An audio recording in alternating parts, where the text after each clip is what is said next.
breaking news. Blockade chokes Iran's oil. Trump's grand bargain and the 2029 God of Chaos asteroid is coming. Greetings, humanity. Today is Wednesday, April 15th, 2026. Let's grok the news.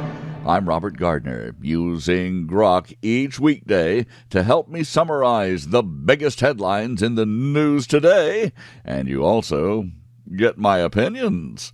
Not everyone tells you that. But now, let's grok the most important news in the world today, starting with our lead story, Dateline, Washington, and Tehran. The United States has fully implemented a naval blockade of Iran's ports and the Strait of Hormuz, effectively halting the country's sea trade and oil exports as the conflict with Iran enters another critical phase. President Trump says talks with Tehran could resume as soon as this week, with Vice President Vance calling for a potential grand bargain, while Iranian officials claim massive economic losses and warn of consequences. The blockade, enforced by U.S. forces, including destroyers that have interdicted tankers attempting to leave Iranian waters, has triggered the most severe oil supply shock in history. That's according to the International Energy Agency. Wholesale prices in the U.S.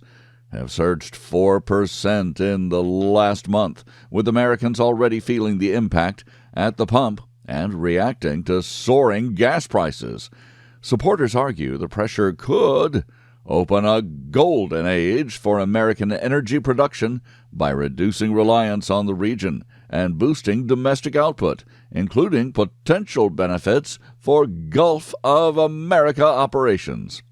Critics include some Democrat senators are questioning whether Iran posed an immediate threat and suggest Tehran might claim victory on some level. Senator Mark Warner stated that Iran can, on some level of truth, say that it won the war, adding that America no longer has a clear claim to being the good guys. National Security Advisor Mike Waltz acknowledged radicals within Iran, but said that the U.S. believes it is dealing with some rational actors who must still contend with the Ayatollahs. Senator Rand Paul added, there was no evidence that Iran represented an immediate threat. The Iran war has caused the most severe oil supply shock on record, driving U.S. wholesale prices up sharply. Tanker traffic, ordered not to pay tolls to Iran through the Strait of Hormuz, faces heavy restrictions, while some sanctioned vessels are turned back. Meanwhile, global ripple effects continue, with Asia reported as hardest hit by the energy crisis. LNG prices surging as a wake-up call for import-dependent nations like Indonesia and increased demand for electric vehicles in the region. The Iran conflict has also amplified global economic warnings, with the IMF cautioning that worsening hostilities could derail growth. Iranian officials have demanded compensation for a claimed $270 billion in war losses, and a near blackout of internet in Iran continues for the 47th day. The developments come amid broader regional diplomacy. Israel and Lebanon held their first direct talks since 1993 here in the United States, with envoys concluded the meetings by declaring we're on the same side, although Israeli strikes continue and evacuation threats have been issued for residents south of the Zahrani River in Lebanon. Arab voices offered partial, cautious support while blasting Hezbollah's role, even as Israeli forces continue operations and again issue evacuation warnings in southern Lebanon. I mean, what kind of a war is that? Sounds like they're trying not to hit civilians. To this observer, The Trump administration has publicly feuded as well with Pope Leo over the Iran situation and turned on Italian Prime Minister Meloni, saying that she lacks courage regarding the conflict, and that's true probably of most of the Western European leaders. This rapidly evolving situation continues to dominate international attention, with diplomats watching closely for any breakthrough in talks or for further escalation. The blockade's success in choking off Iran's economic lifelines is being hailed by some as a decisive leverage point, even as questions mount over long-term stability in the Gulf and beyond. Now, we briefly review a roundup of the most critical reports in the world right after this.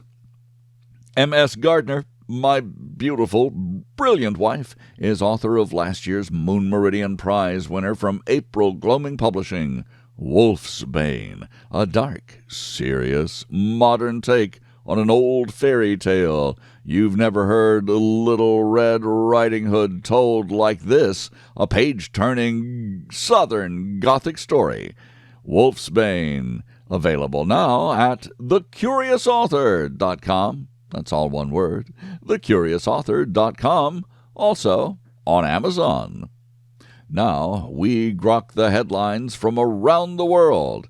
Dateline Khartoum, Sudan's war. In case you haven't noticed, it's entered its 4th year, with officials lamenting an abandoned crisis as trapped reporters' phones reveal 3 years of messages detailing the immense human suffering. The conflict's horror is escalating further, with drones and spillover effects from the Iran war leaving millions displaced and aid efforts severely strained.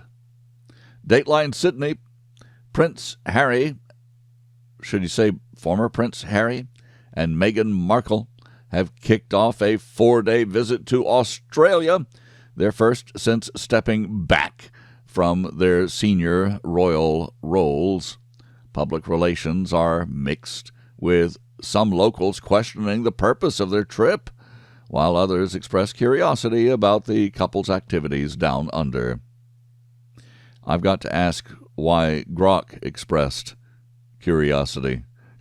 This does not make it as a top news story.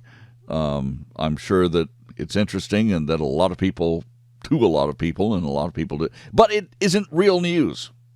Here we go. Dateline Washington. Domestically, the administration's immigration reforms have cut legal immigration levels by roughly 50% as part of a wider enforcement push. And there are plenty of other controversies as well. Former Representative Eric Swalwell is in even more trouble, if possible. A new woman has accused him of rape and drugging back in 2018, joining earlier claims and spurring calls for a broader reckoning on sexual abuse allegations in Congress. The notorious late-night host Jimmy Kimmel has faced criticism for ignoring the Swalwell scandal while hosting the disgraced Democrats' gubernatorial campaign launch on his ABC show. The claims come as Swalwell and another lawmaker recently resigned in disgrace from Congress. The other lawmaker, by the way, was Republican, just to be fair.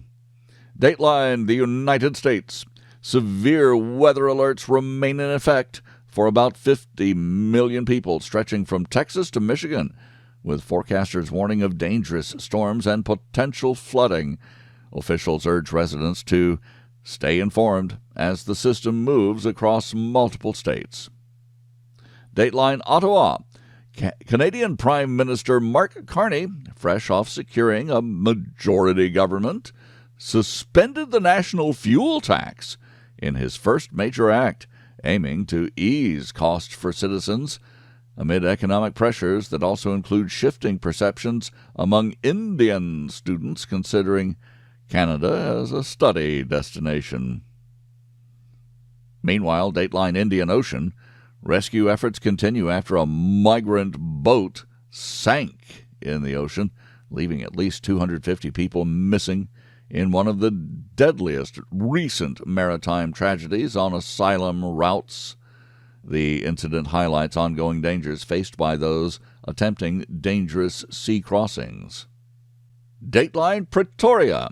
South Africa has named a politician from the apartheid era as its new ambassador to the United States, a move sparking debate over the country's diplomatic direction and historical reconciliation efforts. Dateline Patna. Indian Prime Minister Narendra Modi's Bharatiya Janata Party has secured its first chief minister post in the politically important state of Bihar, representing a key breakthrough in expanding influence in eastern India. And a final dateline, we're going to call this a global dateline. NASA's God of Chaos asteroid, actually named Apophis, will pass close to Earth in 2029 and become visible to the naked eye, offering a rare observational opportunity, while scientists continue monitoring its trajectory for any future risks. Well, I wouldn't call that good news, but it'll be something interesting to see. I thank you for listening. Please join me tomorrow to once again grok the news. I'm Robert Gardner. Godspeed and God bless.